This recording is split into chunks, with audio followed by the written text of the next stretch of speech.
با صدای مهدی رمضانی.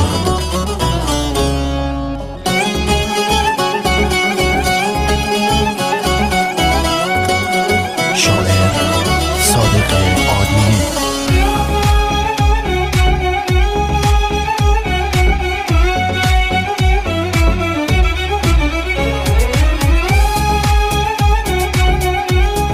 آهنگ و تنظیم رضا وحدانی.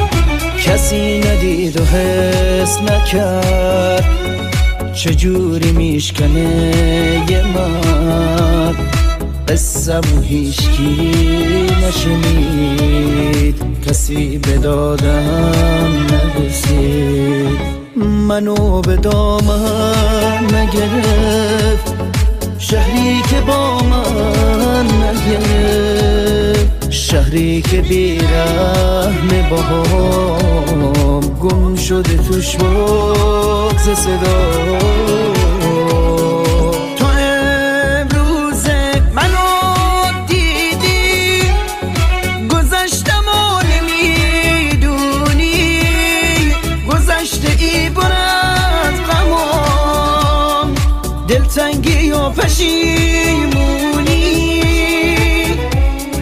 تو امروز منو دیدی، گذشتم و نمیدونی، گذشته ای پر از غمام، دلتنگی و پشیمونی.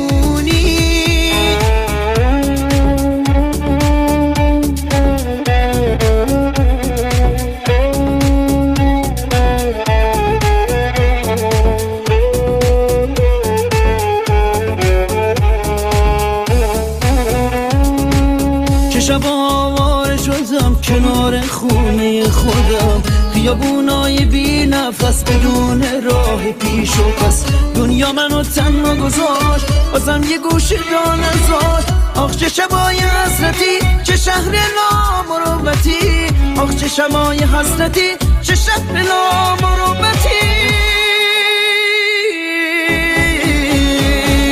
تو امروز منو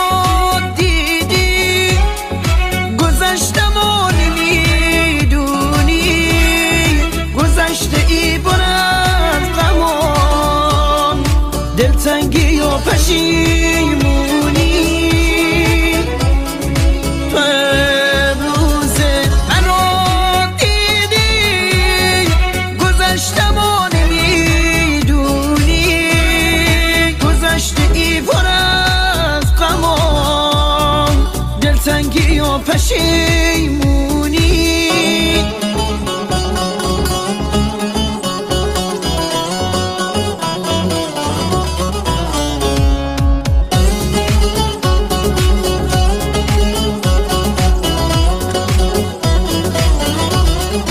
کربود من صدا شدم، آره دوباره پا شدم، توی مسیر خاطره روزای خسته میگذره، میخواد که زندگی کنه مردی که تو جلد منه، مردی که پا شده نشست، خم شده بود و نشکست.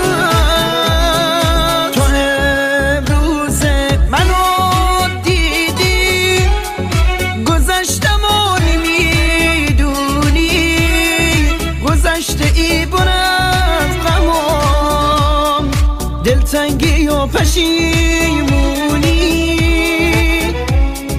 تو امروز منو دیدی، گذشتم و نمیدونی، گذشته ای پر از غمام، دلتنگی و پشیمونی.